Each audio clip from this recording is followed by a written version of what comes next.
And text box. Hola.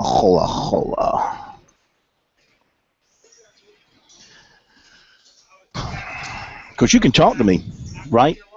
Can you, when I'm on the air talking, can you give me, or does No, that I go have out to over bring there? myself up on the board. You have to go up on the board to hear me, so you can't. Yeah, because you're not coming through the timeline, so I can't talk to you behind the scenes. Yeah, I need to figure a way.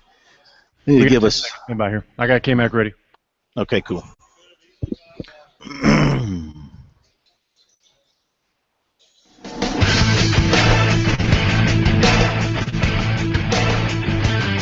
Live from Columbia, this is SportsTalk on the South Carolina Radio Network. Be a part of tonight's show. Call us at 800-956-7266 or email talkback@sportstalksc.com.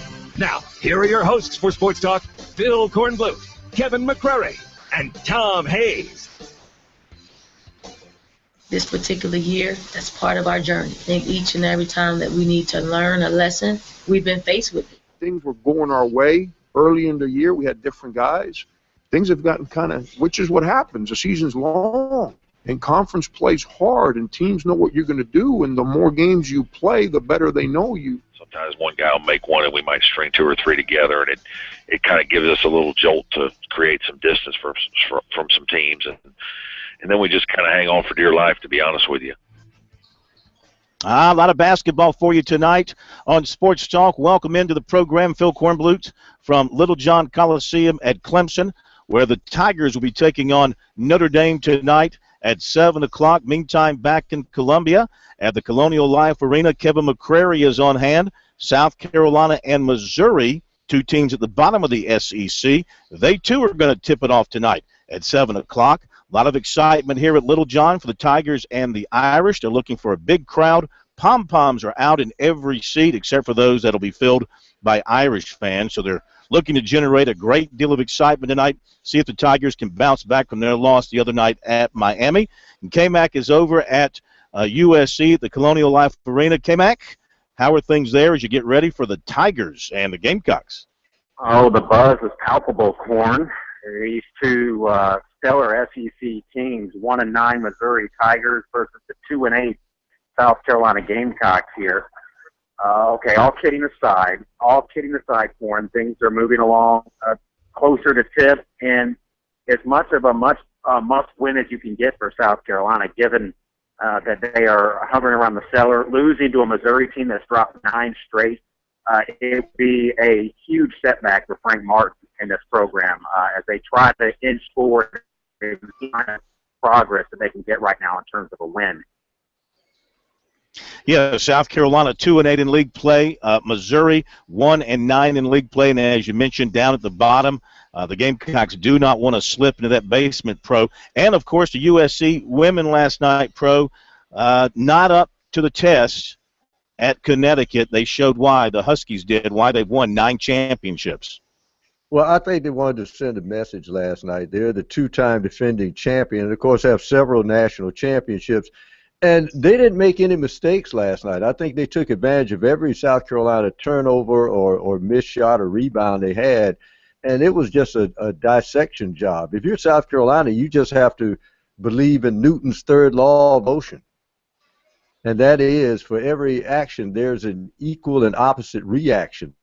Either you meet them in Tampa or next year in the Colonial Life Arena, you must answer in kind, similar to the way that Duke did years ago when UNLV blew them off the court in the Final Four, only to have Duke come back the next year and beat them. So that's what they have to think about. All right, 800-956-7266. Little basketball talk. Of course, we can also work in football. We'll have some recruiting for you, update some news notes. Sports talk from Littlejohn and Columbia. Back in a moment.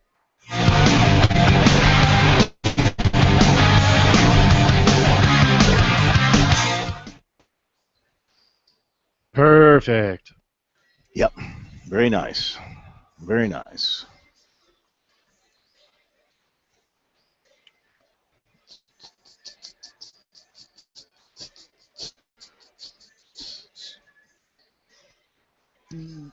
You got that USC women's post?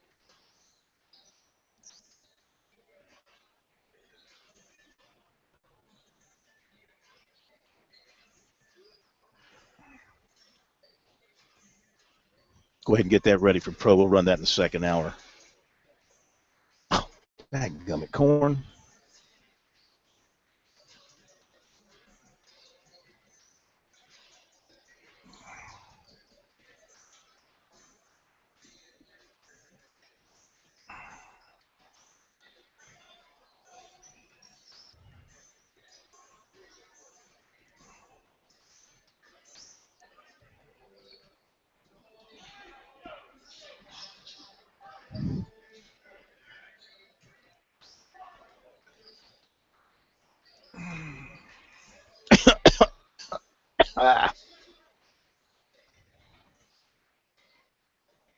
What's the deal here?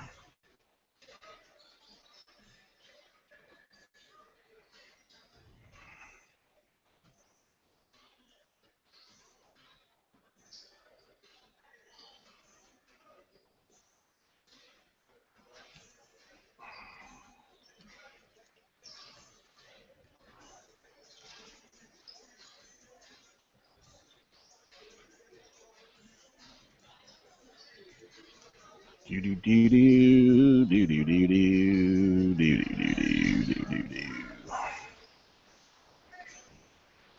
Do do do do do do do do do do do do do.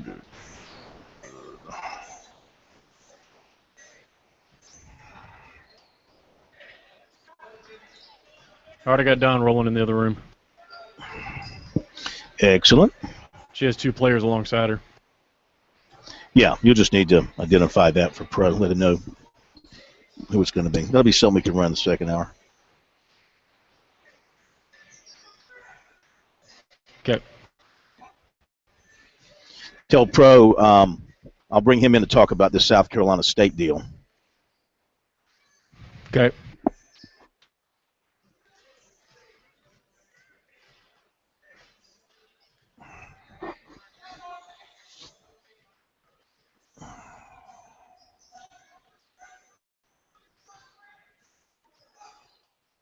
You got a general idea when you want me to grab K-Mac one more time, so I'll go ahead and text him and let him know? Yeah, we'll do it again 6:30. 6:30 swing through. And people are hammering South Carolina State.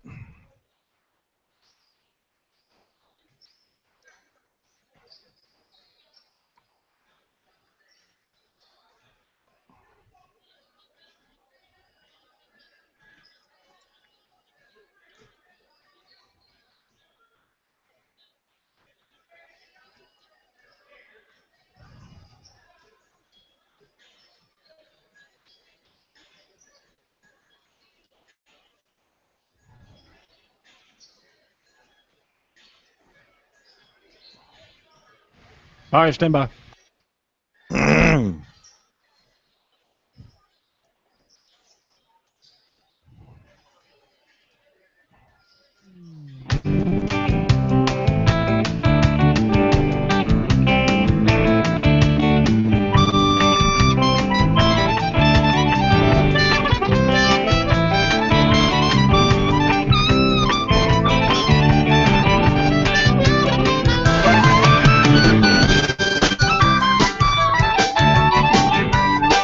Sports Talk here on a Tuesday night. It's a basketball Tuesday here in South Carolina. USC, Clemson, both tipping off at 7 o'clock. The Gamecocks at home against the Tigers of Missouri. The Tigers of Clemson at home against Notre Dame. First time ever for Notre Dame to play a game at Little John Coliseum. The Irish, they've had a pretty good season to this point. At one point, they were well up in the top 10. They have struggled a bit of late. They're coming off a big lopsided loss at Duke. Before that, they won at home against Boston College. Then they lost at Pittsburgh. Before that, they beat Duke at home. Prior to that, they won at NC State. Their only other loss was at home against Virginia. So, well, I shouldn't say only other loss, only other league loss. They did lose early in the year against Providence. So they have lost their last 2 road games. Notre Dame, with a talented array of shooters in their lineup. Not overwhelmingly big. Zach August is the big man, power forward at 6'10".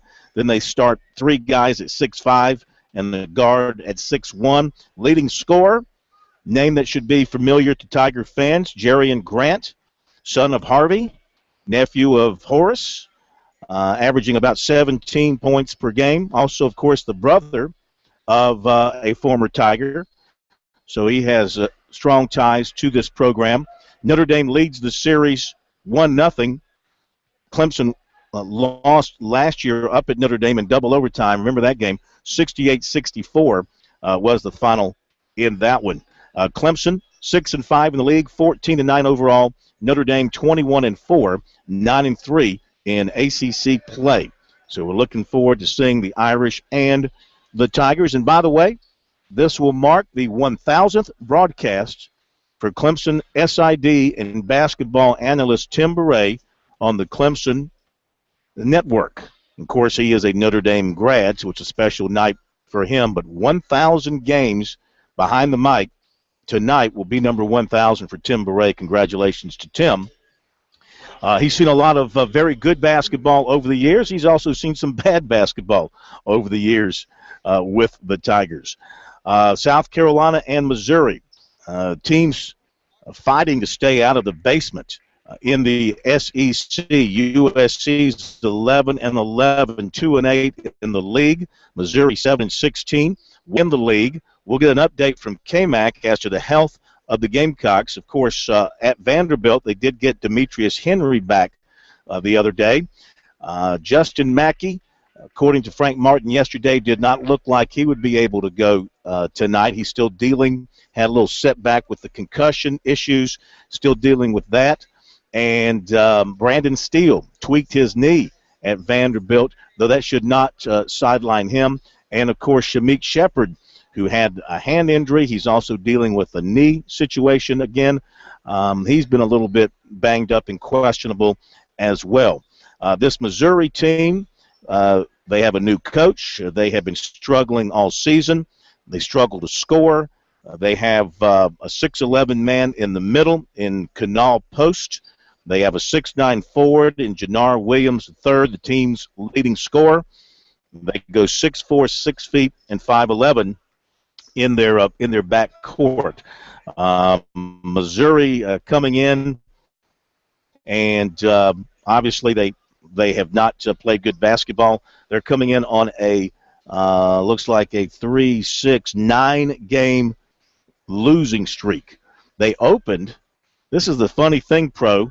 You know, LSU, one of the better teams in the SEC this year, where Missouri opened the year in SEC play with a win against LSU in overtime, 74-67. They haven't won a league game yet. They've lost at Auburn, at Kentucky, at Texas A&M, at Alabama. They've lost at home to Tennessee, Arkansas, Kentucky, and Ole Miss, and Texas A&M. And in fact, the games for the most part have not been all that close. Texas A&M beat them in Columbia last time out by 22. Before that, they lost at Alabama by 13. Before that, they lost at home to Ole Miss by 20. Yet Ken Anderson, the new coach, a former Tiger, people feel like he's a very good coach, has a terrific track record. Kim Anderson, that is.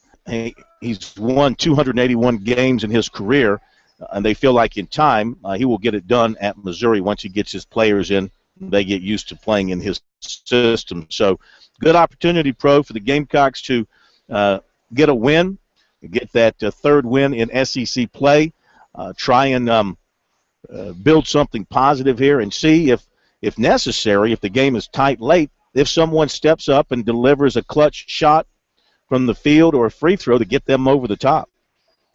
Well, they don't need a close game. They need a 10-point lead with about 30 seconds to go, and that may not be enough. But I saw that game you talked about. When Missouri is going good, and that has not been often, they're hitting from outside, and that gets their spacing going, and they can flash their post players inside to score some garbage baskets. They have not been able to do that. And as you read off the height of those guards, and they do run a 3-guard offense.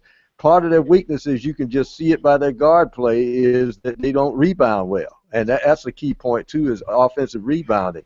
For whatever reason, LSU, in my opinion, gave that ball game away in Missouri. But Missouri, if you allow them to get going shooting, and as I said before, Corn, for whatever reason, road teams seem to take advantage of the great sight lines at the Colonial Life Arena better than the home team does on most occasions in conference play, because they seem to knock down shots when they need them, especially from three-point range. I think tonight South Carolina has to play defense. I think they have to be aggressive. They can't worry about foul problems. How many fouls do I have? Because you haven't been playing aggressive enough to draw any fouls. So my key point is play aggressive, rebound, hold them, shoot at least 40%, and I think that's the formula for victory at home with South Carolina.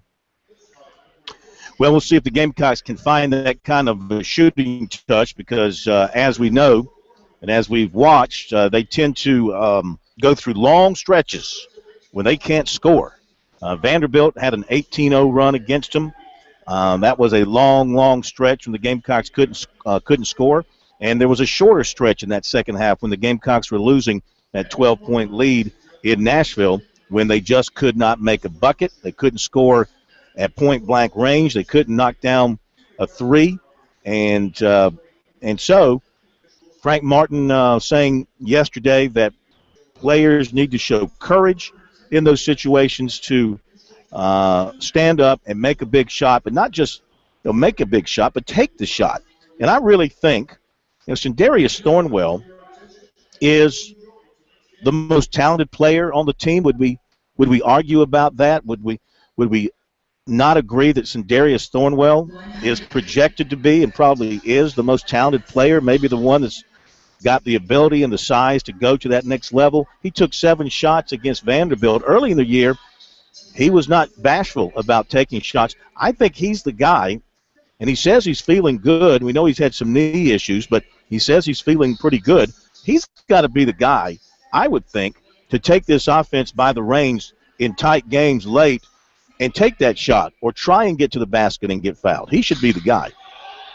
I would agree with you, Corn, because with his height, he can also be a facilitator, because I think Sindarius Thornwell, you've heard the term before, I think he's a scorer, not a shooter. But anytime you can get yourself into the lane, that means, A, you're close to the basket, B, you've probably drawn at least 2, maybe 3 players, and you got somebody wide open on the wing for a 3. So he can be the facilitator down the stretch. I know you got a point guard, but a lot of times down the stretch we've seen that the point guard does not have the ball at stretch time when it's close. You give it to your best player, could either score or make a play for somebody else. And I think you're right, it's Sindarius. Well, let's see if that's even needed tonight in Columbia. It should not be a game that goes down to the last possession or 2. And we'll talk more about it coming up.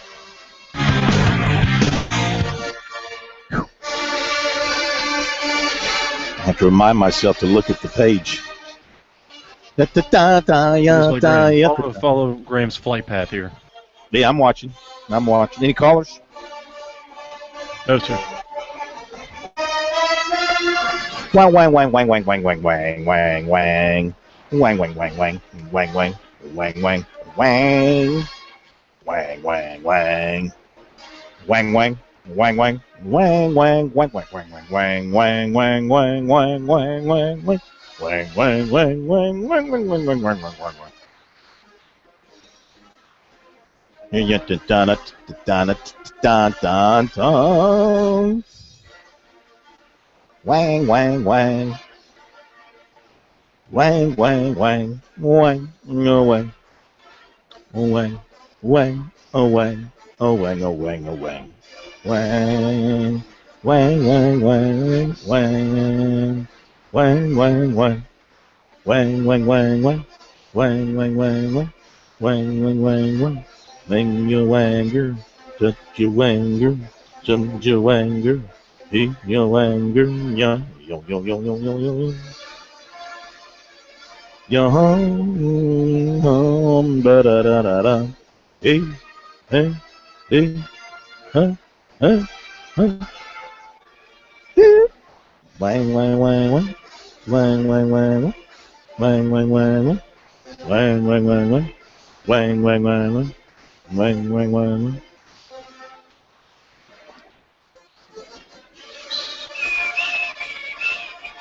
How long before we come back?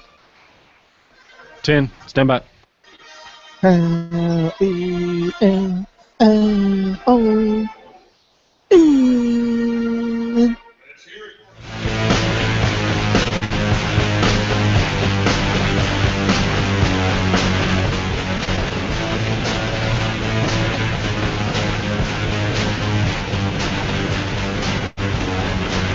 All right, other basketball coming up tonight besides the Clemson-Notre Dame game and the South Carolina-Missouri game around the ACC tonight. This is it. This is the only game. It's on ESPN2. Virginia leading the ACC at 9-1. Notre Dame right there at 9-3. So you know it's a big game for the Irish. I mean, they're thinking about positioning for the NCAA tournament and seeding at 21-4. Duke is at 8-3. Tar Heels are 8-3. Louisville 7-3, Syracuse 6-4 and plummeting, and Clemson 6-5. Tigers had their winning streak snap at Miami the other night. Elsewhere around the SEC tonight, there's a little more action in that league. Besides the game in Columbia, you've got top-ranked Kentucky playing at LSU, possibly one of the big threats left for them to an undefeated run through their season. Of course, all that's left are SEC games. LSU 6-4, 17-6. Kentucky's 10-0, 23-0. That game will tip off simultaneous to the South Carolina game. Also tonight around the SEC, and that game, by the way, will be on ESPN. The USC game is on the SEC network. Arkansas will be at Auburn on ESPNU, and Alabama will be at Mississippi State on the SEC network a little bit later on tonight. And I don't believe we have any other games involving state teams tonight. Oh, and Brian Hennessy, the fine award-winning SID for baseball at Clemson, has just handed me the Tigers' 2015 Baseball Media Guide with Matthew Crownover, Tyler Krager, Stephen Duggar, and Tyler Slayton on the cover. Good-looking book. Tigers going to crank things up on Friday against West Virginia coming in this weekend. By the way, if you're coming up to Clemson Saturday for the 12 o'clock basketball game against Virginia Tech, and Virginia Tech pulled one out last night, they have moved the start time of the baseball game back to 2:30 to give you a little extra time to get over to Doug Kingsmore Stadium. Basketball game will tip at 12. Baseball game first pitch will be at 2:30. Also in baseball, USC announced today that former star Michael Roth will throw out the ceremonial first pitch for the opener on Friday at 4 o'clock against the College of Charleston. What do you think he'll throw, Pro? You think he'll throw a slider? No, I think he's going to display what he's been working on. Is he's got a new 95-mile-per-hour fastball he's going to display. Yeah, he's got a 95-mile-an-hour fastball. Yeah. And I've got a date with Rihanna coming up after tonight's show, so I'll be seeing you a little bit later on. Well, tell me how it went. I'll text you. I'll put it on Twitter for you. Oh, man, it's hard to believe baseball season right around the corner. It will be, I think, a little bit nippy on Friday, but I think it's supposed to be warming up for the rest of the weekend. Well, as long as the rain stays away, I think everybody will be happy. I think everybody's anxious for the start of baseball season. We've got two teams in USC and Clemson capable of going to Omaha, but perhaps others in the state as well. College of Charleston, Coastal Carolina, looking forward to following them as well. Bottom of the hour break. We'll be right back. Hey,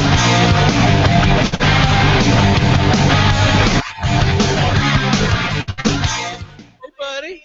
Running that ACC shirt.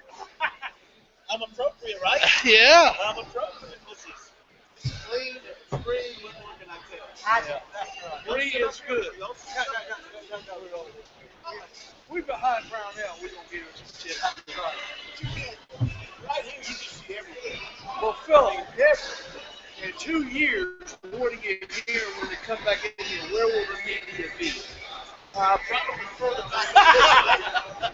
If I know Radakovich, if he can sell these probably seats. Probably over sell these seats. Oh, shit. I'm surprised he hadn't sold the seats on the goal or something. How y'all doing? Good. Doing good. What y'all have dinner tonight? What's that? What y'all have dinner tonight? We went to Bellabusher, had some pizza and a couple of brews. Okay. I can start doing. Andy's doing great. And it's today.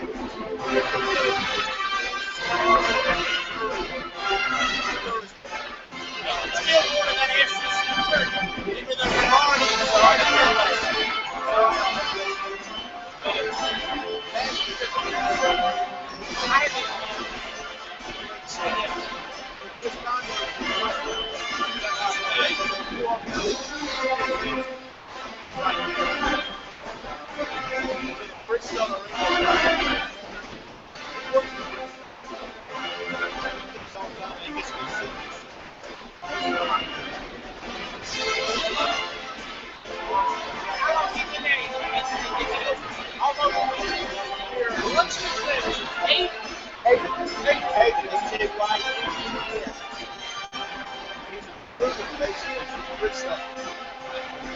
That's what I'm running on my house. There you go.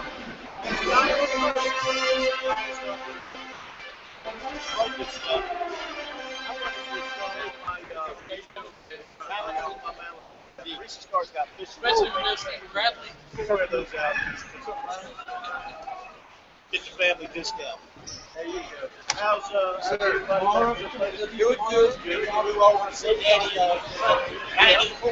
Oh my God. No education, but he didn't tell you what he had for breakfast. Memory of he knows he does. Joe Simon's coming to our interview. So he can't remember what he had for breakfast. That's all right. Should all be. Oh, really? Should all be. Look, bring my 38-year-old man who's married to my daughter's best friend, having quadrupled my cancer. What was that name? Well, his name is, they just moved to Charleston, but she's got a really good job. He works with radio. He's working for the but she makes the money. She moved on to move to Charleston. He just had a second child. He didn't have a job right now. And now he's having 38 years old. I don't know if he's a smoker or. You have Hogan on in to talk about Dean. And Larry Davis. Larry Davis. Yeah. First boy from South Carolina Dean ever recruited. Eddie wouldn't have come on. I didn't even ask him. Is that right? Yeah. It was just too emotional, you think? Yeah, I just think it'd be something he wouldn't right now. What is Larry Davis doing? Head coach at Northwestern High School. Yeah. Let me jump back. All right, sure. I'm here. Colin came back right now. Stand by. All right. Tell Pro we're going to jump on that South Carolina State thing here. All right, I got K-Max. Stand by.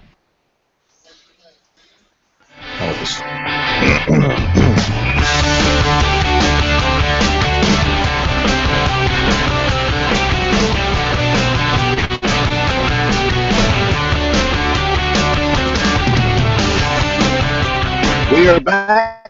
Sports Talk, South Carolina Radio Network. Phil Kornblut high atop Little John Coliseum, up in the catbird seats, able to reach out and touch jersey hanging from the rafters here at Little John. So we got a great view. Nothing escapes us on the court from our view here at the top of Little John Coliseum. Getting ready for Clemson, and Notre Dame fans are now starting to file in. 7 o'clock tip-off here. Over at the Colonial Life Arena, Kevin McCrary has set up shop there to cover the Gamecocks and Missouri. K-Mac, the Gamecocks have had some good moments this year, several leads in games, not able to close the deal. That's why their record is where it is. But against this Missouri team, a chance for them to get healthy, build a little confidence. Of course, how much confidence, will help them when they go to Kentucky on Saturday, probably not going to mean anything. But a chance, a much-needed chance to get a win and a potential victory they cannot allow to escape them tonight.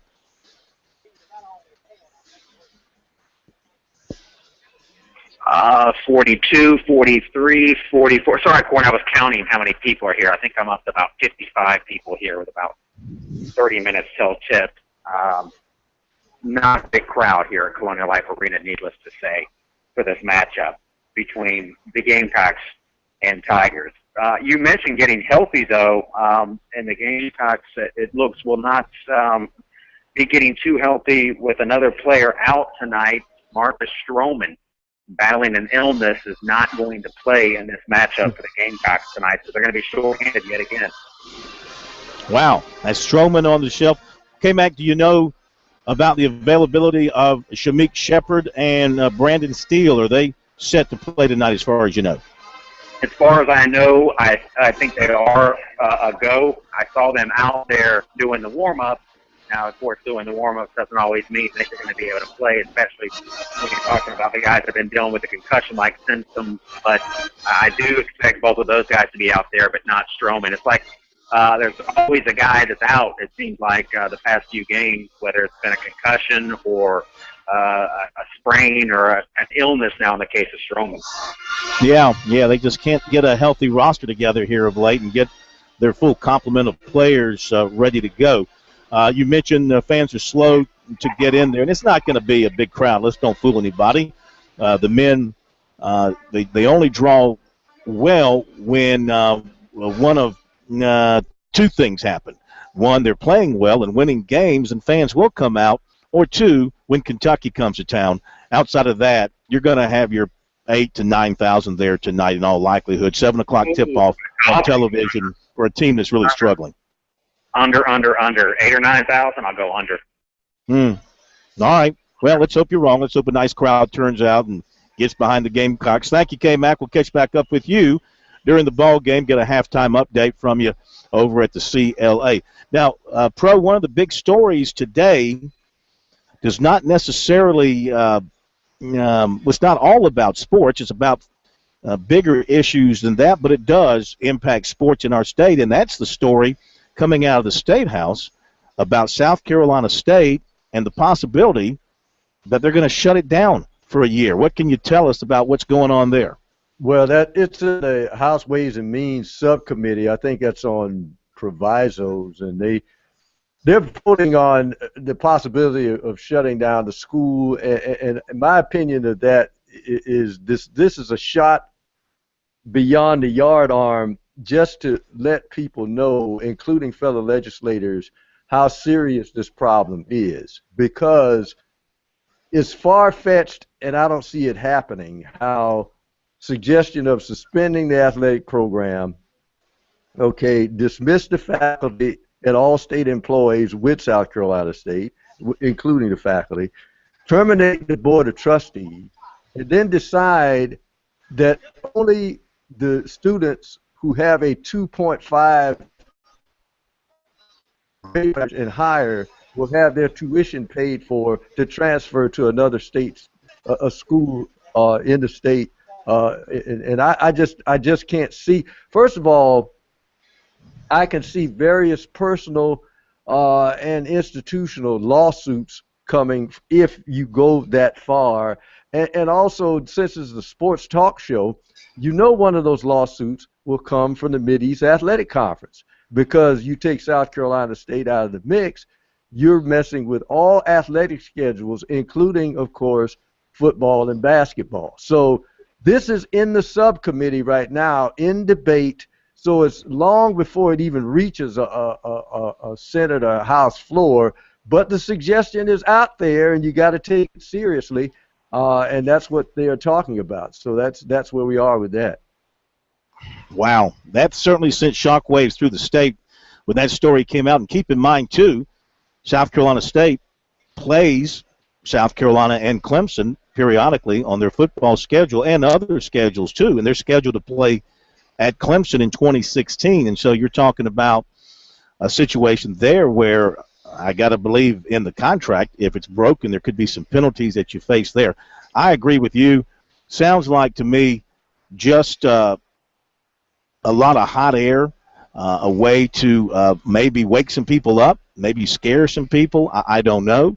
But somebody down in Orangeburg had better take the bull by the horns and pay attention to what they're talking about in Columbia and make sure it doesn't go any farther than just talk. Well, see, here's the thing about it is, I think some waking up needed to be done, Corn, because a lot of blame goes around for a lot of people for malfeasance, inappropriate use of funds, maybe even some illegal use of funds. But just in my personal opinion, the state should have jumped in years ago because it seems that they didn't take it seriously when South Carolina State for years had this musical chair of presidents. President here, president there. Somebody ticks off a board of trustee member. That president is gone. Here comes another. Somebody should have said time out right then and there because you can't have musical chairs in the president's office. You just can't. But nobody said anything. So this went on for a long time, and the people in the State House, and this is a state-supported school, let it go on. And so now they've come to the 11th hour, and now they go to this drastic suggestion. Well, I hate it for Buddy Pugh and the football program and all the athletes and the students and faculty members. You hate to have that kind of anvil hanging over your head, and hopefully it won't get to anything more serious than that. Clemson and Notre Dame here at Little John, about 13 minutes away from tip. Coming up after the break, we'll give you some recruiting news. In the next hour, we'll hear from USC women's basketball coach Dawn Staley, a couple of her players following last night's loss at Connecticut. It was a game where Connecticut just took over and wore South Carolina down for about the last 22 minutes. Alicia Welch had a big game for South Carolina with 17 and 11, 15 points. But the Gamecocks turned it over 17 times. You can't do that against a fast, highly effective offensive team like Connecticut. They turned those points, those turnovers, into 17 points, and UConn also hit the Gamecocks very hard in the lane with 40 points against all that timber inside for South Carolina. Tells you how good the big people are for UConn, Pro. Marquetta Lewis is a very interesting. She's not that big, but she goes to the West Unseld school of how you play outside, other than the fact that she does have an outside shot. But she beats you with girth, and she just can. You can't root her out anywhere, but she can root you out. She's 5'11", but she's a thick young lady, but she can step out and hit the three. And of course, Brianna Stewart, the reigning player of the year from last year. She is what Asia Wilson will be next year. She can do it all. 6'4", Asia's 6'5", but she can get in the lane. She can post up. She can shoot outside. She can handle, and she can pass. She does. She's a 4-2 player. She was very dangerous last night as well.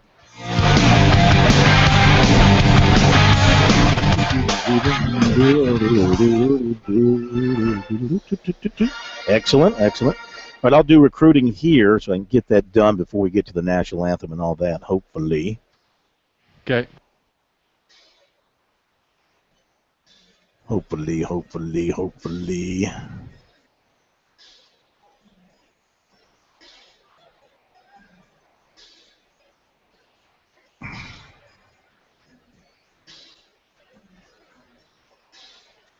Trying to get with the times. The schools schedule their own non-league games for the most part. Some kind of Duchess of Wales has got $4 billion.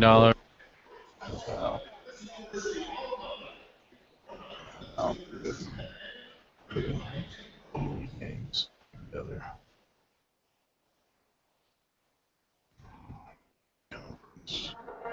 Schedules.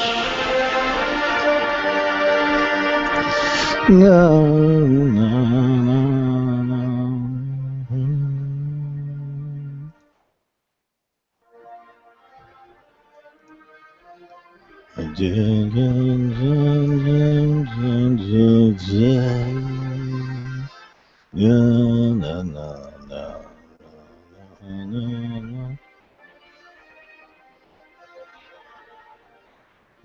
deposit.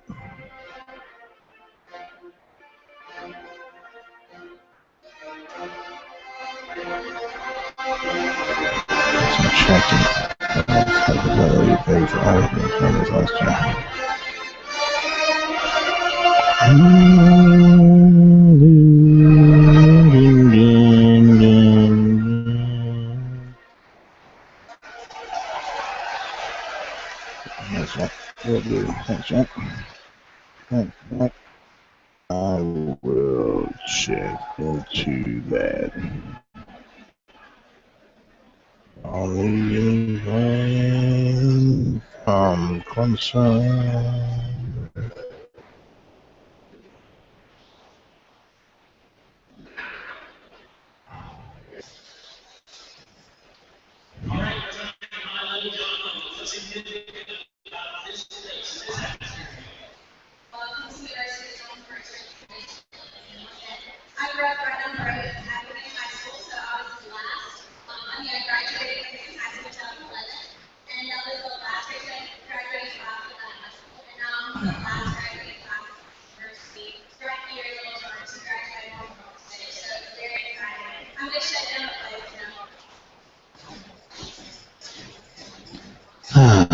Na, na, na, na, na, na, na, na.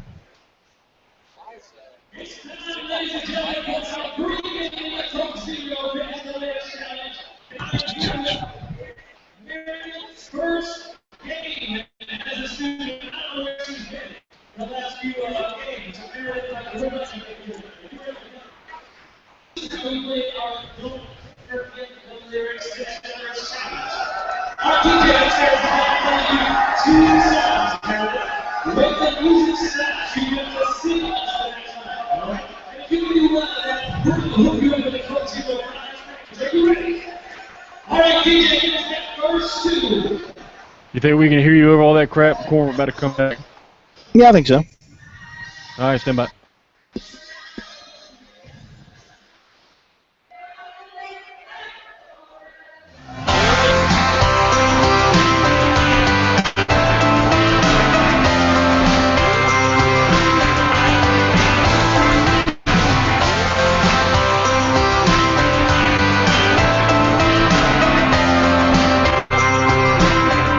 Counting down the tip-off here at Little John as well as in Columbia. Let me give you a couple of recruiting notes from overnight. Defensive back Nigel Warrior, 6'2", 188 from Atlanta, will be heavily recruited. Has 24 offers right now. That includes USC, Clemson, Georgia, Louisville, Tennessee, Wisconsin, Alabama, Ohio State, Nebraska, Minnesota, Penn State, Michigan State. No favorites early in the process. He's not been to any junior days, hasn't scheduled any.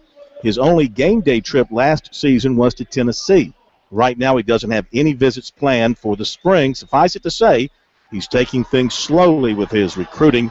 He said the interest from everybody is about the same, adding he heard from USC and Clemson about 2 weeks ago.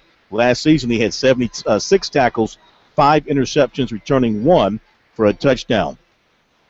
Dillon quarterback Avery McCall, who's now 6'2", 203, is regarded as the state's #1 quarterback prospect for 2016. He'll go into his senior season with a chance to become the first 4-time state champion quarterback. Last season he passed for nearly 3,000 yards, 36 touchdowns, 2 interceptions. Despite all that, he's been passed over by USC and Clemson, who've already taken quarterback commitments for 2016. After attending NC State's junior day last weekend, McCall calls the Wolfpack his favorite, likes the coaches, good environment, and he said that the offense suits him. It's a place he could play. He also has offers from East Carolina, North Carolina, Tennessee, LSU, Ohio State, Duke, and Old Dominion. His teammate from last season, Shrine Bowl receiver Arion Hayes, signed with Old Dominion last week. McCall's planning to attend future junior days at East Carolina and North Carolina. He does not have a timetable on a decision. Currently is playing basketball for the Wildcats. He's a former baseball player as a shortstop and pitcher, and he said he's considering returning to that sport this spring. Avery McCall. There you go with recruiting. And, of course, you can always find our recruiting information online on our website, sportstalksc.com. Wanted to mention, too, that the new rankings are out from the High School Basketball Coaches Association, getting close to the playoff time here around the state. In boys, 4A boys, it is Hillcrest, your number one team, followed by Wade Hampton, Irmo, James Island, Wando. Then it's Burns, Dorman, Spring Valley, Woodmont, West Florence. 3A boys led by AC Flora, ahead of Midland Valley, Travelers Rest, Wilson, Belton, Honeypath, Dreer, Orangeburg, Wilkinson, Crestwood, Seneca, and South Point. 2A boys led by Ridgeland, Hardyville. Then it is Keenan, Timberland, Battery Creek, Sherrall, Mullins, Blacksburg, Strom Thurmond, Edisto, Abbeville. 1A boys, Burke of Charleston's number one, followed by Calhoun County. Then it is the home of champions known as Latta. Southside Christian 4, Christchurch 5, Williston, Elko, Louisville, Hannah-Pamplico, Fox Creek, and C.A. Johnson rounded out. For the girls, 4A, it's Sumter number one, followed by Irmo, Spartanburg, West Florence, and Spring Valley. Then it's Dorman, Somerville, Goose Creek, West Side, Dutch Fork. 3A girls led by Lancaster, followed by Orangeburg, Wilkinson, East Side, South Point, and South Side. Then it's Lakewood, Myrtle Beach, Dreer, Crestwood, and a tie for 10th between St. James and Wren. In 2A girls, Mullins is your number one team, followed by Bishop England, then Dillon, Newberry, Pendleton, Andrew Jackson, Ridgeland, Hardyville, Saluda, Beaufort. And your girls' top 10, Christchurch number one, followed by Timmonsville, the home of champions represented by the ladies. That would be, of course, Latta at number 3. What an athletic and academic factory Latta happens to be. Rich Spring Manetta number 4, followed by St. Joseph's, Carvers Bay, Calhoun County North, Southside Christian, and Cross at number 10.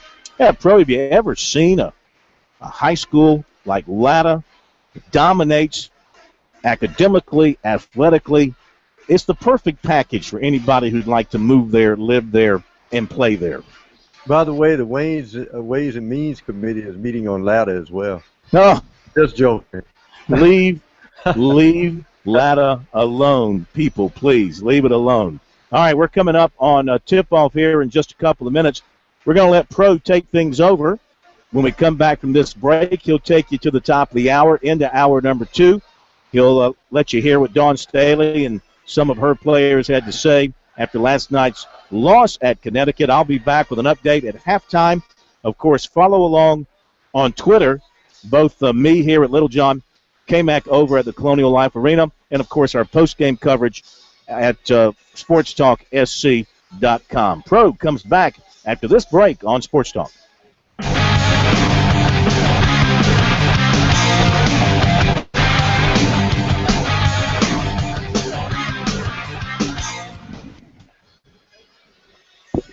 Okie dokie. Want me just to leave this up? Yeah, well, yeah, just mute yourself so that way I can play audio when I need to. Yeah. Okay, I'm going to mute it. I'll get back to you around halftime. At halftime. All right. Bye-bye. Bye.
Of course, plenty of basketball tonight involving the two big in-state schools as Clemson and Notre Dame will be playing at Little John Coliseum coming up at the top of the hour. At the top of the hour in the Colonial Life Arena, South Carolina and Missouri playing, with the winner getting to climb on that first rung out of the basement of the Southeastern Conference. Important game for Clemson as we can set the stage as far as standings are concerned. First of all, if you're Clemson, your RPI stands at around 75 to 77. If you're to upset the number 10 team in the country, your RPI is going to go up exponentially because I think Notre Dame is around 25 to 30, around 28, I think. That's a big game, and Clemson will be at that time 15 to 9 if they win tonight, 7 and 5 in the ACC. Still a chance to finish at 500 or better in the ACC, and to me, you win 18, 19 ball games, you're at 500 or a little above in the ACC. That spells NCAA tournament to me. And so this is a tournament game for Clemson tonight. That's how important it is for the Clemson Tigers tonight. And also remember this little specter floating around, and that is Virginia will be out with for Justin Anderson, I should say, will be out for Virginia for about, I think, 3 to 4 weeks with a broken finger. And he, to me, is the linchpin of that Virginia attack because he's strong enough to get the ball inside. He can rebound for a guard, and he can hit the three. And he's built like an NBA player. So whenever they need a basket down the stretch, he's been able to provide it for the Cavaliers. Without him in the mix, who knows if Virginia is going to take maybe a little bit of a tumble in the ACC as we look further from that. As far as Clemson is concerned, the teams above them, remember, Syracuse is out of the tournament. Self-imposed sanctions, so they're out of the tournament. Louisville is only a couple of games, well, a game and a half above Clemson, and there's North Carolina and Duke at 8 and 3. So Clemson gets up in that upper echelon, maybe even avoid that opening game in the tournament. So that's how important this ball game is. For South Carolina, it's important from a psychological standpoint just to finish a ball game. I don't care if it's on the road or at home. They've got to play smart basketball and see if they can't find somebody who wants the basketball down the stretch at crunch time. This is a key game for South Carolina. And it's interesting, as you heard K-Mac go through the litany of little injuries, a concussion here, maybe a illness here. You ever thought about how the recuperative powers of a player are lessened when your season is going south? It seems that guys who have broken fingers or whatever and the team is winning, somehow they put a splint on that thing and they're on the court. But when you're suffering through a struggle of a season like South Carolina has in the conference, it seems that every little nick that you get, a player is out. It'd be interesting to see how this team plays tonight at home before what is expected to be a sparse crowd in the Colonial Life Arena. Back with our number 2. Stay tuned right here.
Live from Columbia, this is Sports Talk on the South Carolina Radio Network. Be a part of tonight's show. Call us at 800-956-7266 or email talkback@sportstalksc.com.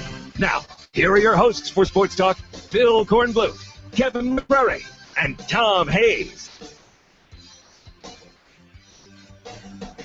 And welcome to our second hour of Sports Talk on this Tuesday, February 10th, as we're fast in gear in 2015 now. And Phil Kornbluth up at Little John Coliseum for the Notre Dame-Clemson game. Notre Dame ranked 10th in the country.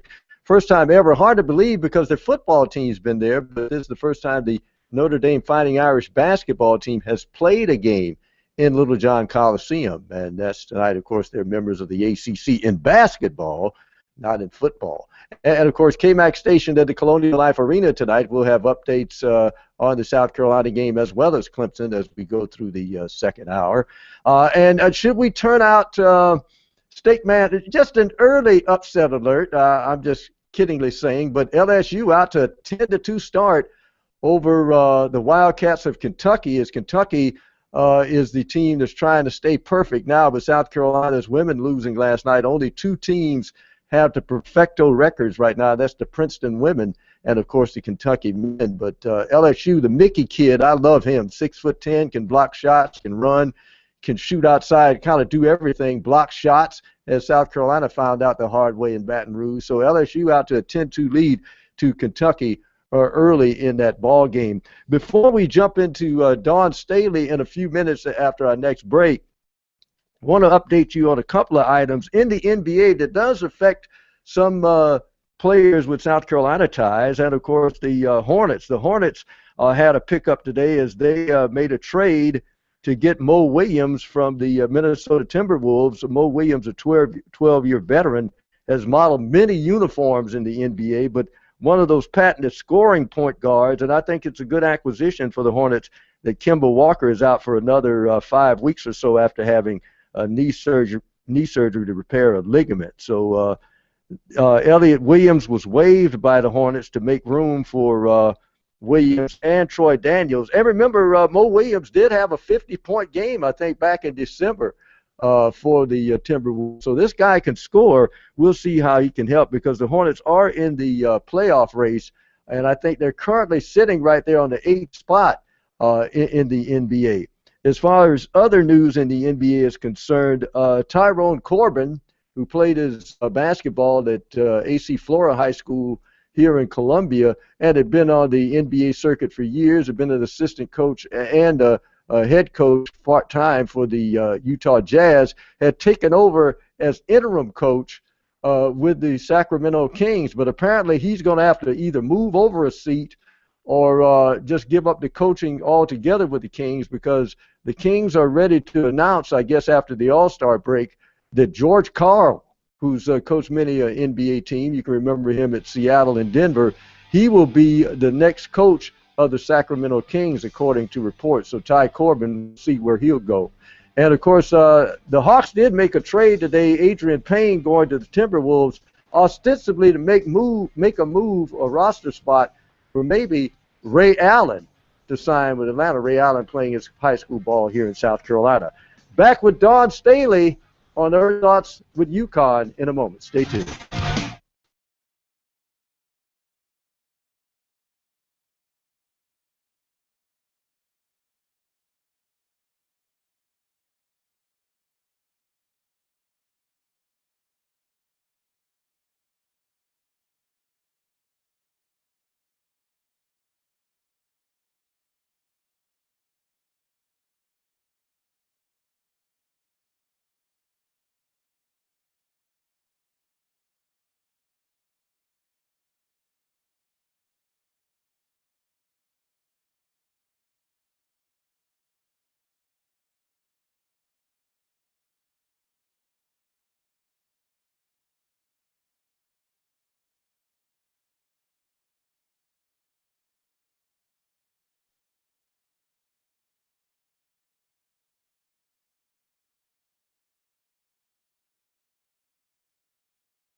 Coach, or Lisa, or Tiffany? Lisa, just kind of going on with the high receiver, especially with Stewart. She was there to get around You know, so one thing we focused on was being able to not only, you know, finish through, you know, their hype.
And updating you on the ball games that's going on right now, Clemson leading Notre Dame 11-7 early in that ball game. South Carolina leading Missouri 10-2, so a hot start for South Carolina in that ball game. Also, another hot start that has cooled off as I put you on upset alert, maybe too early.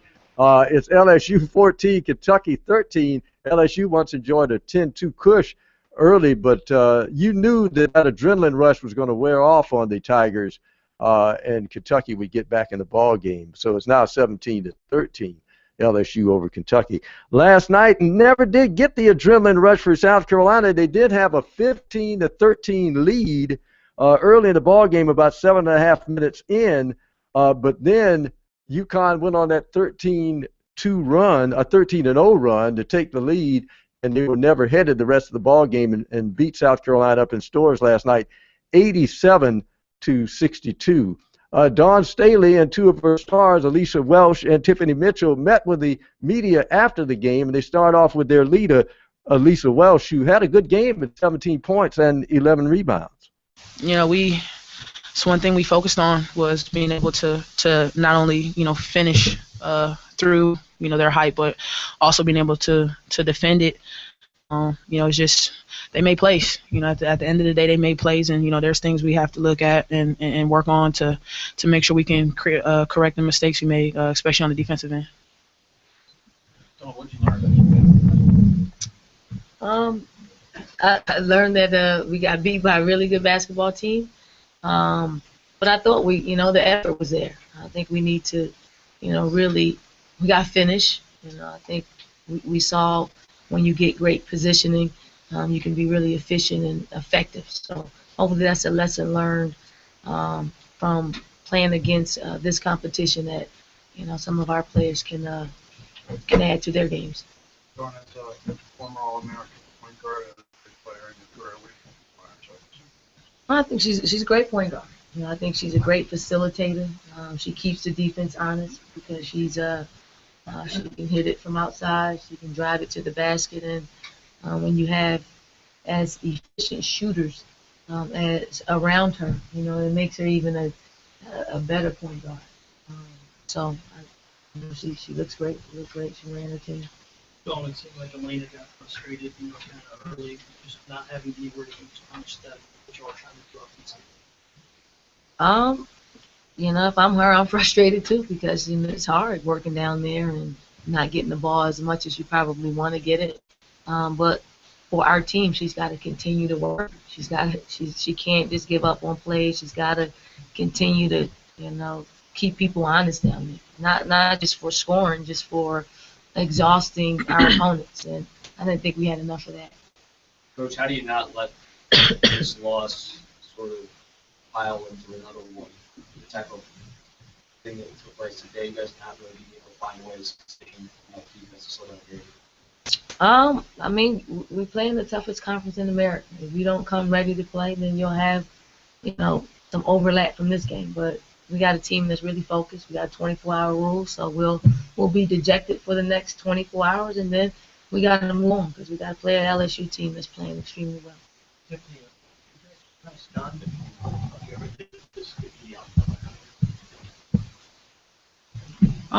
I mean, nah, we're not stunned. Like she said, this is no way, shape, or form, is a defining point in our season. We have to evaluate the film. We have to evaluate ourselves, and we have to learn from it and move on. But if you allow it to say, you're shocked, you're stunned, anything like that, it's just a great basketball team. We all know that, and we know the changes that we have to make to improve in areas that we didn't play too well in. But definitely not shocked. I mean, this is a loss that we're going to learn from. We're not going to drop our heads. We learned a lot about this team just from this one game, so we're just going to take this and keep moving. You guys came out right away as HC. A lot of things going offensively. Can you just pinpoint where kind of the defense was able to take Basically, they just got out in transition. They went on a little run that kind of put us back on our heels, and we couldn't answer it. So it wasn't really what we did offensively. It was how we didn't match them defensively. So how much can this prepare for March? You like I said, you look at it and you look at things you have to take away from the game, and that's what we're playing for. And like I said, if you put too much into it, you kind of wrap your whole season around one game, and that's what we're not trying to do. Like Coach Steady said, we play in the toughest conference in the nation. So you take away the things you need to take away. You look at what you need to improve, and you work on it in practice, and you get ready for LSU. And that's the focus and that's the mindset you have to have because we still have a lot of games left to play. In Memphis on Saturday, Gino benched Tucker Stewart benched the whole game. Played by 9 minutes combined. Do you think he's trying to manipulate them a bit and trying to get them motivated, get them more mentally prepared for what was coming? For me, I just try to stay in my lane, which is South Carolina. I don't try to get into what's happening outside of what we're doing. So I don't know. I knew that we were gonna come in here and try to get a win, no matter who was playing or wasn't playing the previous games. I think once you start worrying about what other people are doing, you lose track on what you need to get done. Dawn, last year the LSU Kentucky games on the road, you guys really dominated, and then maybe didn't really approach that point for the rest of the season so long, but maybe not got back to that point. Do you think this kind of game can avoid peaking too soon? You not see us peaking too soon going forward for March? Well, I don't think we peaked yet. I don't think we've played our best basketball. And for us, we're forever in search to play that our best basketball. So our players are in a position where we work on our weaknesses, we recognize them, and they humble us. They make us work extremely hard and try to correct those things.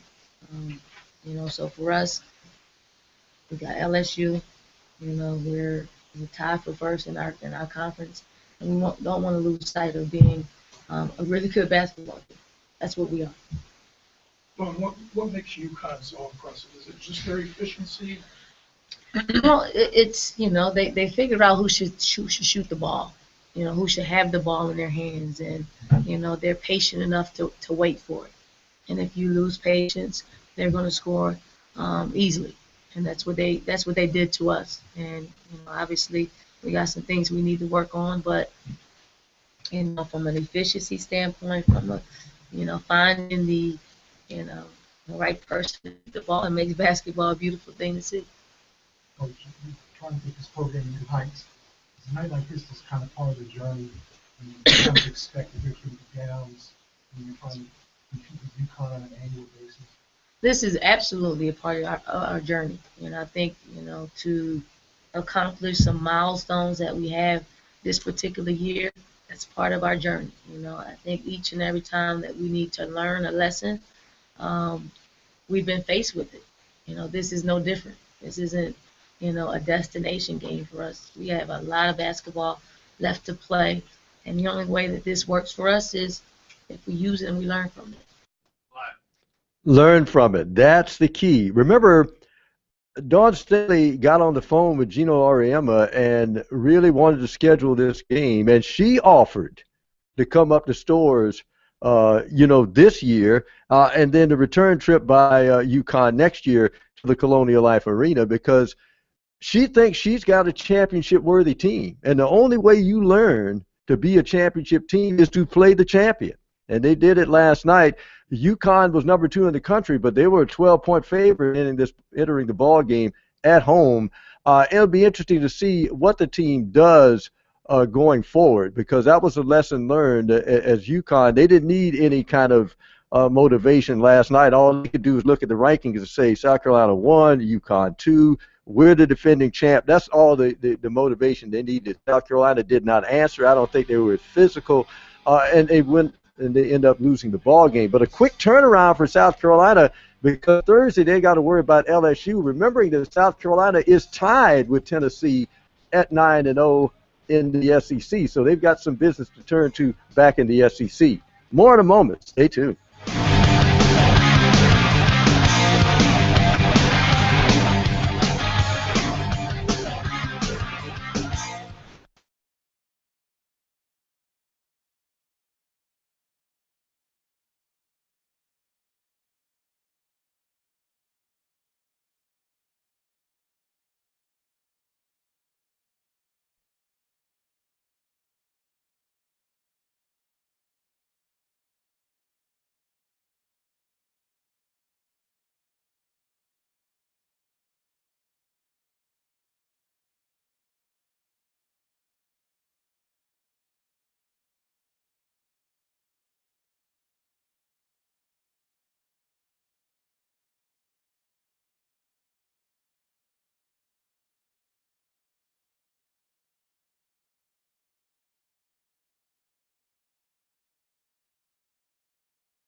And while we're following the basketball games tonight, we've got some room for your phone calls if you'd like to get anything off your chest in the world of sports. 1-800-956-7266. 1-800-956-7266. I'm Tom Hayes, a.k.a. The Pro, with you on this Tuesday night. KMAX stationed at Colonial Life Arena tonight following South Carolina and Missouri in the battle to escape the SEC basement down at the Colonial Life Arena. Corn Blue is up at Tiger Town as Clemson takes on Notre Dame. As far as South Carolina is concerned, when we last checked in, it was South Carolina 12 and Missouri 3. Well, South Carolina has hit one of those droughts, which they're waking up out of, and Missouri had closed the gap to 14-12. Now it's 16-14, South Carolina with 9.5 minutes to play in the first half. Dwayne Notice leads all scorers with 9 points, and Mendogas Kaijanis has 4 points off the bench for South Carolina. So Dwayne Notice showing the way for South Carolina in the contest in Columbia tonight. As far as Clemson is concerned, the key to Clemson, they always pack their defense home and away, and they're at home tonight with the crowd on their side. Clemson leading 10th-ranked Notre Dame 25-17. That's early in the first half. Phil Kornblut will have a report on that game coming up at halftime. As far as the scores are concerned, we can check those for you. Clemson, and it looks like Jerron Blasingame is leading the way with 8 points for Clemson. So 7 points for Clemson and 3 rebounds. And let's see, and DeMarcus Harrison, who got a start tonight, has scored 7. So Jerron Blasingame has 7 and DeMarcus Harrison for 7, leading the Clemson Tigers. So the Tigers, this is a big game for them, as I said before, 25-17. You beat a 10th-ranked team in the country. You're now sitting proverbially easing toward and maybe off that bubble as far as an SEC tournament berth is concerned. South Carolina just trying to get their sea legs in the SEC and out of the basement is in a dogfight with Missouri. It's now 20-14 South Carolina over Missouri in the first half. And as we said, if you'd like to give us a call, you can at 1-800-956-7266, 1-800-956-7266. And yesterday, as we heard that John Hoke is going to be co-defensive coordinator with South Carolina, and all the debate about do you hire coaches during the recruiting season or wait till after recruiting. And as you heard Steve Spurrier said yesterday, well, you know, I've talked to a lot of people, and there's mixed feelings about that. And I say that to say this, because just looking around the landscape right now today, sorry I don't have the names, I'm just looking at crawls, but apparently Oklahoma's co-offensive coordinator has now booked, and he's headed to the Packers. So apparently he's probably recruited some players who thought, well, my guy's going to be here. No, he's not. He's gone with the Packers. And, of course, we saw, I think, one of Notre Dame's assistants bolt to Ohio State. And if I'm not mistaken, Urban Meyer, who was an assistant at Notre Dame years ago, that's about 3 Notre Dame assistants he's taken from the Fighting Irish that's come to Ohio State in the last 2 years since he's been at Ohio State. So the continue in the coaching profession. Stay tuned.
Now, remember before the game started, and I guess for the last few weeks I've been saying with Clemson's defense, if they shoot 40% from the field in a ball game, they've got a chance.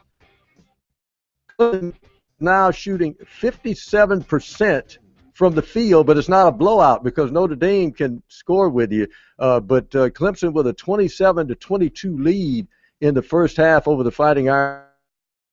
5 minutes to go before halftime. So Clemson doing everything offensively, and if they get that kind of production, they got a chance to win this ball game tonight. 57% from the field early in the contest, 27-22 lead. At the Colonial Life Arena, it's South Carolina and Missouri, as we thought, in sort of a dogfight going on. 7 minutes to go in the half. It's South Carolina 22 and Mizzou at 19. Now, the team that Missouri beat for their opening conference win and their only conference win is battling number 1 Kentucky. And the trees have come to play tonight for LSU, but it's a tight contest. Number 1 Kentucky trailing LSU 32-30 in the first half. So we'll keep you abreast on that upset alert as far as that is concerned. I don't want to give you the recruiting news, but I came across an interesting item just looking at this. Apparently, UCLA, which had one of the top classes in the country, I think they were inside the top 15. Roquan Smith, who committed to UCLA, but never signed his letter of intent, and still hasn't. And now he's it's almost a week after signing day, and now he's telling UCLA, I think I'm reopening my recruiting. and two of the teams he's looking at, and I guess the SEC never stops the chase, are Georgia and Texas A&M. The third team would be Jim Harbaugh in Michigan. So Roquan Smith, I'm trying to see what position he plays. Let's see, the 4-star linebacker. He's from Macon, Georgia. So he committed all the way to the left coast to play for UCLA, and now apparently having second thoughts. So still some recruiting tidbits out there to keep abreast on as far as college football is concerned. As I was talking about musical chairs, I noticed that a guy I respect real well as far as an offensive guru is concerned, Ralph Friedgen, who not only coached Maryland to some good winning seasons, but also was the offensive coordinator for the San Diego Chargers, who under Bobby Ross, the only San Diego team that went to the Super Bowl that particular year. I forget the years. They're all running together for me. But Ralph Friedgen has now stepped down after 1 year as offensive coordinator at Rutgers. So that job is open. And, of course, Ralph Friedgen probably recruited some players who thought he'd be there next year at Rutgers, and he's gone. So as soon as South Carolina, y'all start to worry about coaches leaving here, going there, it happens everywhere. So it's interesting how things turn as far as the coaching carousel is concerned. And all these moves, of course, made after the names are on letters of intent. So that's the way that is. Now, looking at this updated score down in Baton Rouge, it's number 1 Kentucky and LSU tied at 32. Now Kentucky has taken a 33-32 lead. Corn Blue is up at Tiger Town. He'll have an update on that ball game coming up. It's tightening up there. It's 27-24. Clemson leading the Fighting Irish. And South Carolina, we'll check on that score. Latest score now is South Carolina 24 and Missouri 20. Dwayne Notice leading the scores. He's got 9 points. Lamonis Chikavagis has 5 points, and off the bench, Mendogas Kaijanis has 4 points. And we talked about South Carolina. Their formula is similar to Clemson. They've got to be able to shoot at least 40% tonight and not have those droughts that they've been having, especially down the stretch to win this ball game at home. So South Carolina, Missouri trying to battle to get out of the basement as far as the SEC is concerned. We do have some other action in the SEC. The Clemson and Clemson and Notre Dame game is the only game in town in the ACC tonight, but plenty of action in the SEC. We reported on that Kentucky matchup with LSU. It's 34-32 in that ball game. South Carolina now up, it's tightening there. It's 26-24 as Missouri hits the 3. Later on tonight, a good one in my opinion, out west is Arkansas, number 24 in the country, taking on Auburn and Bruce Pearl, and that's on the little village on the plains at Auburn. So Bruce Pearl will have his act going tonight to try to get a win over Arkansas tonight. And an important game, I think, for Alabama in this ball game. Alabama against a rejuvenated Mississippi State team as they're trying to get things going at Alabama at 14-9, maybe with an outside chance if they go on a roll to get into the ACC, the SEC, I should say the NCAA tournament. As far as the SEC tournament is concerned, I think probably when you look at it, Kentucky is going to be the class, but then it's a mismatch. Who is going to come out of the SEC, which probably, in my opinion, will only get at most 4 bids. And that seems to be right now, you're looking at LSU, Arkansas, and maybe Georgia. Those are the key players, but they have to keep winning. And a team like South Carolina has to play spoiler as far as those teams are concerned, if and when they get a chance to play them. And I think the only team I think out of those they left to play is Georgia. Play spoiler the rest of the year, trying to salvage their season and maybe get an NIT bid. For a team like South Carolina that's developing, they've got to have postseason play. I don't care where it is, just to get those players practicing, playing ball, and learning what they have to do, because this is a team still trying to find itself.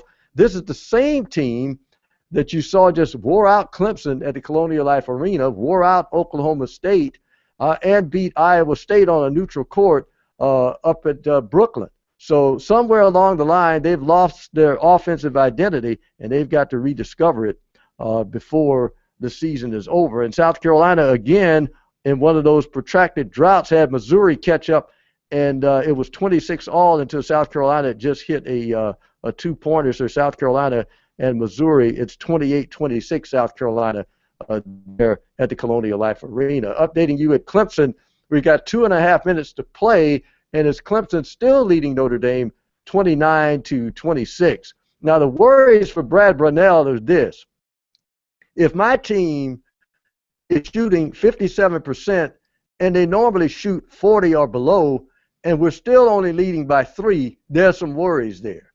Because the thing that Notre Dame has is they can score in bunches, and Jeray Grant can take over a game. The son of Harvey and the nephew of one of Clemson's greatest stars in Horace Grant, he can take over a ball game for the Fighting Irish, so Clemson has to make sure that they stay an arm's length away from Notre Dame for a chance to be upset. Updating you at Baton Rouge, Louisiana, Kentucky now out to a 4-point push as they lead LSU 38-34. But I tell you what, Mickey has come to play tonight for LSU, and their big men playing very well here at the end of the first half as Kentucky goes into the locker room enjoying a 38-34 advantage. South Carolina now against Mizzou. And as far as any calls, if you got any suggestions for Frank Martin in this South Carolina basketball game from a psychological standpoint, you can give us a call at 1-800-956-7266. That's 1-800-956-7266. One of the problems I see as far as continuity is concerned, some of the injuries, and we can see right now that they're very careful in college basketball as well as football with this concussion issue. And Justin Mackey, I think, was just about to get his sea legs, and we saw him hit some big baskets in the non-conference season and a couple of big baskets against Alabama, but he has suffered 2 concussions, and he has missed, I think, the last 4 ball games. And I think that is a missing cog they need as far as a dose of confidence with that team is concerned. So it'll be interesting to see when and if he gets back and how effective he can be down the stretch for South Carolina. We're back with more in a moment, and probably a report from Corn as they're heading to halftime with the Clemson Tigers enjoying a 5-point push. More in a moment.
Hello.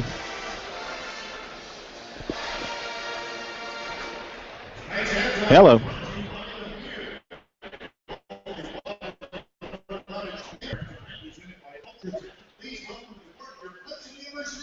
Hello, hello, hello, hello, hello, hello. Hello, Betty Lou, goodbye. Hello, hello, hello, hello.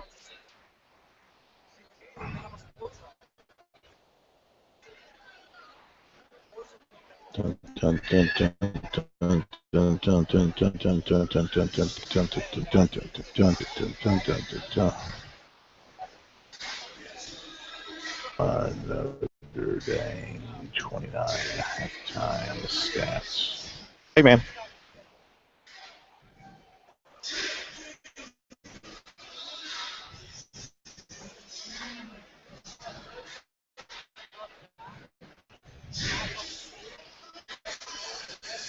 You can bring me up.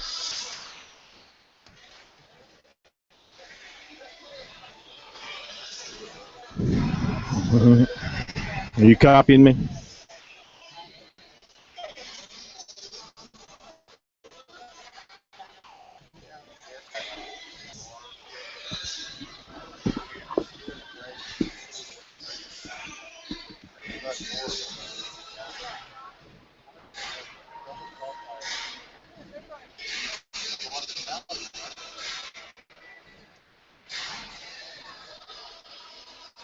All right, you can bring me up.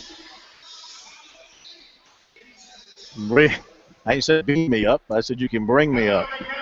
Hey, I just discovered something. In the case where, let's say I'm trying to do a show on the road and I'm not able to get audio, whatever, I can take my phone, stick it inside my headset, talk to you, and hear coming back down the phone. Like I can put my phone will just sit right inside the headset piece there. Are you looking at me on the screen? You see how I've got the phone? Let Pro bring it back. Yeah, Pro can throw it to me. This is the way, too, that, during the game like this, you can communicate with me.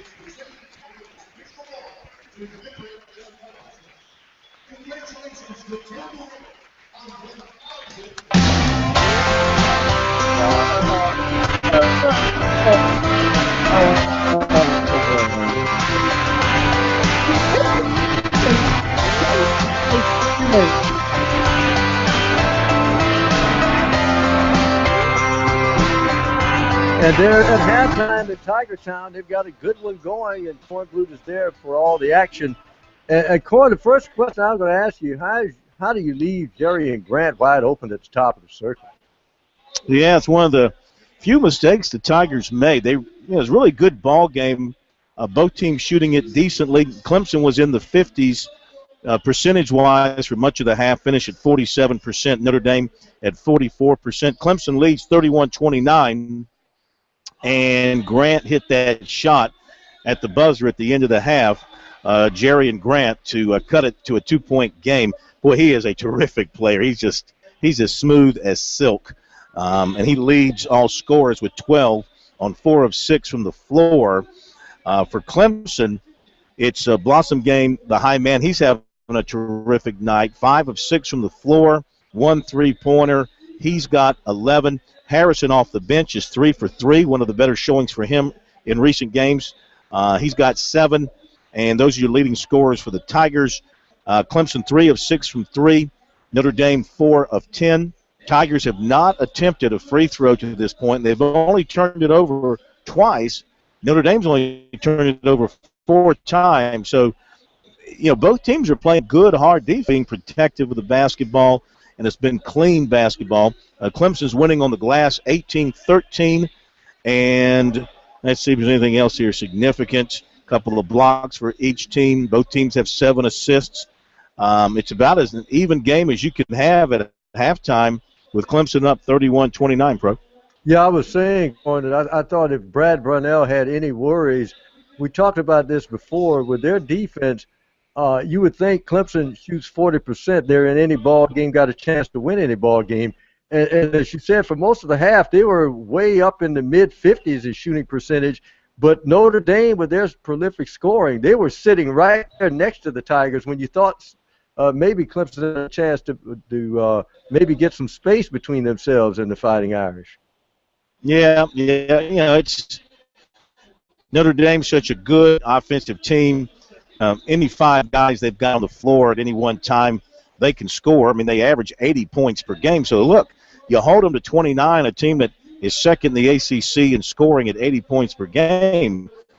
That's darn good. So, right now, obviously, Clemson is on pace to hold Notre Dame well below their season's average. And Clemson, of course, one of the best defensive teams in the league, giving up just 60 points per game. So Clemson is right on their number defensively against Notre Dame, and they're also holding Notre Dame well below what their per-game average is points-wise. So, much like the Miami game when Clemson played such a terrific first half and came out early in the second half and added to the lead, but they could not sustain what they were doing well at that point in time, and his players to remain focused and come out in the second half, get off to a good start, kind of set the tempo in the second half, first 2 or 3 minutes of this game, see if they can build a little cushion once again. They had a little bit of a working margin in the first half until Notre Dame closed quickly. I was thinking, Phil, that Clemson has a good enough record, and I know they have some bad losses on their resume early in the season, but you beat the number 10 team in the country, and if you can get on any kind of roll, finish maybe in the top 5 in the ACC, maybe even the top 4, they've still got a chance at the NCAA tournament, in my opinion. Well, they do have to get on a major roll to do so. Those early season losses to some nondescript teams will come back to hurt them. But they've got a chance here with this part of their schedule to make some noise and put a few more W's up on their side of the scoreboard. Of course, they've got Notre Dame right now, a chance to win this game. Then on Saturday, you've got a bad Virginia Tech team coming to Little John. That should be a win for Clemson. Then you go to a bad Georgia Tech team. Of course, when you're on the road, anything can happen. Let's say you win this one, you beat Virginia Tech, you beat Georgia Tech. Then you go to Duke and take your lumps there, as you no doubt will. But then you turn around, you get Georgia Tech and NC State again before you go to Notre Dame. I think the Tigers have a chance to finish off the regular season with no more than 2 losses. And that would, that's 5 wins and only 2 more defeats. That'd make them 11-7 in league play and 19 wins. Yeah, I think that would put them in excellent shape. If they can have a 5-2 finish, including tonight, I think that put them in excellent shape for an NCAA bid. And, of course, Phil will have all the action and the particulars on this game on our website, SportsTalkSC.com. You stay tuned for that. And we'll be back in a moment. Stay tuned.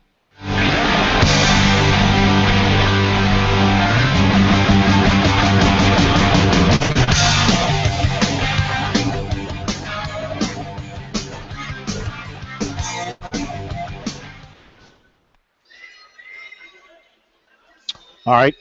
I'm going to drop. I want y'all ring up K-Mac, let him do something in this segment. Yeah, I'm going to go ahead and grab K-Mac. You want to stay here, too, for this last segment? No, I'll let y'all finish up. Did y'all run the Dawn Staley stuff? Yeah. Okay. And any calls in this hour? Nope. Okay. Yeah, I'll just go ahead. There's no need for me to do anything. Y'all can wrap it up. Just tell Pro tomorrow night we'll be at Charleston Southern Coastal. We'll have recaps. We'll have, of course, post-game from these 2 games, and then we'll be at Charleston Southern Coastal Carolina tomorrow. Okay. All right. Yeah, you don't need me, I don't think. I think he can handle it with said all I can say from here. All right, we'll talk to you tomorrow night. Okay, take care. Night, dress safe. Bye-bye. Good night. Bye-bye. Thank you. Bye-bye.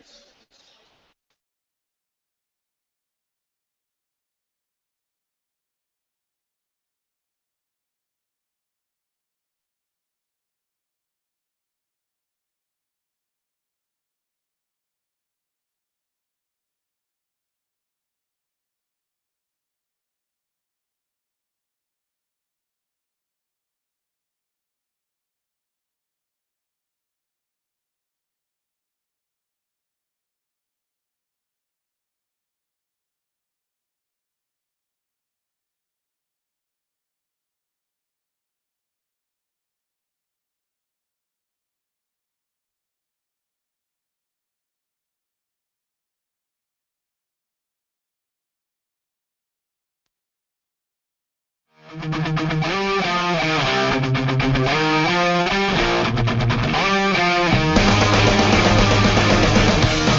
want to remind you, tomorrow night, Phil will still be on the road. This time he goes from one corner of the state to the other as he goes down to Charleston for that big battle in the Big South, the battle of the two coastal teams. It's Coastal Carolina taking on Charleston Southern in the loud and raucous and huge Buck Dome down in North Charleston areas, Coastal Carolina and Charleston Southern vying in the Big South. As far as South Carolina is concerned, K-Mac, I was looking at the score of the game, 30-30, but early on I saw Dwayne Notice with 9 points, and then I didn't see his scoring change as it seems to be South Carolina again having those periods of scoring droughts in the first half. Yeah, Dwayne Notice all three buckets of his three-pointers. That's how he has the 9 points, 3 of 8. In fact, he's the only Gamecock to make one from behind the arc, 3 of 14 from 3 for the Gamecocks in that first half. They led by as many as 10 at one point, but Missouri just hung around and then tied it up. Actually had a chance to take the lead at the end of the half, which would have been very demoralizing, I would imagine, for the Gamecocks, who shot just 33% from the floor in that first half. And not a very pretty half of basketball. Now, this is the interesting point here. If you're shooting 33% from the field and it's tied, if you're Frank Martin, you almost have to have a happy sigh at this point that you're even in the ball game. Yeah, well, I've never seen a happy sigh from Martin, and I don't think he's probably saying happy things down the hall from where I'm located here in the dressing room. But, you know, they've got to win this game and letting Missouri hang around. It looked like they had an opportunity to really get a nice working margin, double digits going into the half. And for it to be tied, a little surprising the way the Gamecocks played there. Missouri is a team that's lost 9 in a row for a reason. South Carolina, even shorthanded tonight, should be able to pull this out on paper. But, you know, the Gamecocks, they have 11 wins. 9 of those wins have come by double digits. They haven't fared really well in these tight games, so we'll see how the Gamecocks do here in the last 20 minutes. Now, as far as the MASH unit is concerned, the litany of injuries still out there. Who's not playing tonight for South Carolina? Well, not playing tonight is Stroman. He's not even in the building. He's got an illness. And, of course, Blanche, who hasn't played all season. But they did get Shamik Shepard back. He scored a bucket. And Demetrius Henry has played 9 minutes, so he's back. Justin Mackey, I should mention him, too. He did not play tonight. He's on the bench, but that concussion keeping him out for a 5th straight game. Okay, thanks, K-Mac. 30-30 as South Carolina and Missouri tied at the half there as far as the SEC is concerned. Of course, this game is for the escape of the basement in the SEC. As far as Clemson is concerned, they're up by 2 at the half. It is 31-29 Clemson at the half. So we'll see what happens in the second half of that ball game. We'll talk about these 2 ball games and Corn down at Charleston Southern tomorrow for Coastal Carolina Charleston Southern. We'll do all that tomorrow right here on Sports Talk. You stay tuned.